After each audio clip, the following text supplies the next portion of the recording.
But I feel very honoured to be invited, so it's really good. Slightly lost my voice, but we'll keep going. Now, a lot of people have asked me, what do you think you've achieved in life? Well, I've been acting for 55 years, and I'm still working, which is good.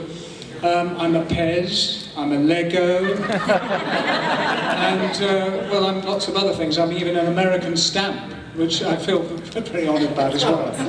But it's funny that suddenly I went along for an interview, and I didn't really know what it was about. It was to do with the second Star Wars film, Star Wars 2. They said, it's not a very big part, but would you go along? And of course I arrived, and there was this costume, which I put on, zipped it up, put the helmet on, back to front sometimes, but it was just, you were standing there, and I thought, oh, this is the costume. I went onto the set to meet George Lucas, and he said, okay. Well, Jeremy, well, welcome aboard. It's not a big role, 2 or 3 days, but welcome aboard. And I stood there and I thought, well, aren't they going to ask me to speak? Because obviously you have to have lines and everything. I said, do you want me to say anything? And they said, you won't be saying very much at all, Jeremy, but welcome aboard again. But I was lucky that the outfit fitted me perfectly. And so it's one of those lucky things, and otherwise I wouldn't be here today. But there is, I have a, sorry, it's not here, but in Denver, many years ago, it was one of the first events I went to. They were going to parade Boba Fett. Let's see who this guy Boba Fett is, would you come along to this event? And on the morning I left London, I said, how exciting, I'm on a plane, this is going to be fantastic, I'm going to an event, I'm going to a convention. They might not know who I am, but it doesn't matter, I'm still going.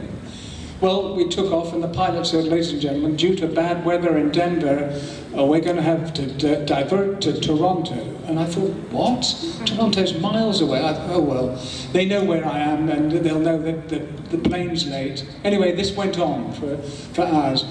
Finally, we get to Denver, 5 hours late. I thought, well, I know the hotel, I'll check that'll be fine. Still pouring with rain. The rain is sleeting across like this.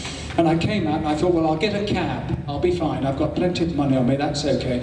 I got outside and there were at least 150 people lined up. So I was the last one on the line.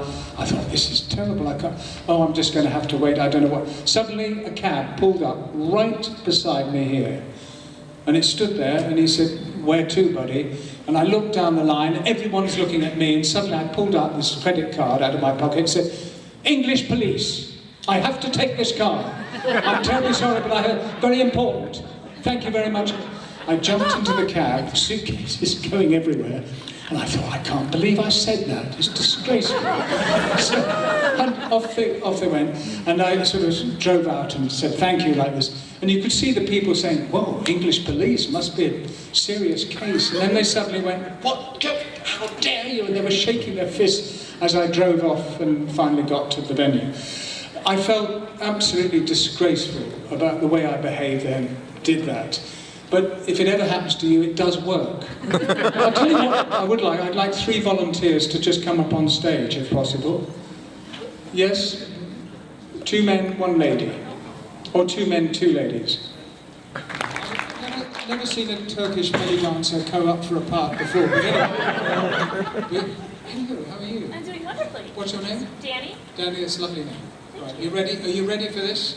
Yes. You look like a female bounty hunter, very sharp. This time I want you to say, put Captain Solo in a cargo hold. All right. Okay? Again, let's feel the weight of the gun. I know it's your mind. Ready? So she's playing the guitar. Sorry. Okay, stand by and action. Put Captain Solo in the brig. I'm sorry.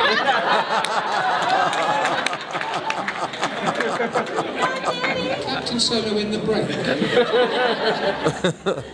Actually, it's quite a good line. Captain Solo in the brig. Try once more. Put Captain Solo in the brig. In the brig now, is a brig before brig. What about the cargo? Thank you. You're all right, do well. Put Captain Captain Soho in the cargo hold. Soho, that's in London.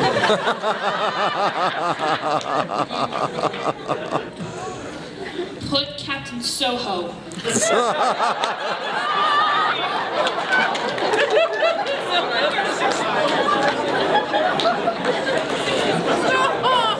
It's a tough job, but you can do it. Would you like to go outside the room and rehearse for half an hour? You ready? I'm trying to remember the line. Okay, you've got half an hour. Imagine it's solo, you're on your own, solo. Okay. And solo. Okay, I'm screwing up names and places. That's the only thing I'm No, having you're trouble alright. with. Just breathe in and say the line. Don't worry, we're on your side. Put Captain Solo in the holding cargo.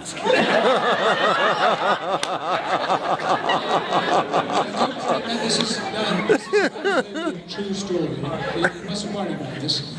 On the day I had that famous line where I'm taking Han Solo up into Slave One and saying, "Put Captain Solo in the cargo hold." Okay. On the day, this is absolutely true. On the day, I turned round, walked up, turned to the Imperial officer and said, "Put Captain Cargo in the Solo." So please don't feel bad about it, because I actually did that. Luckily with the helmet on, it's you could say Humpty Dumpty sat in a wall. Right, you ready? Yes, Just now I've relax. got it. Now you've got it. I'm not sure whether you're going to get the parts. It's taken 4 days. Here we go. Stand by and action. Put Captain Solo in the cargo hold. Very good. Excellent.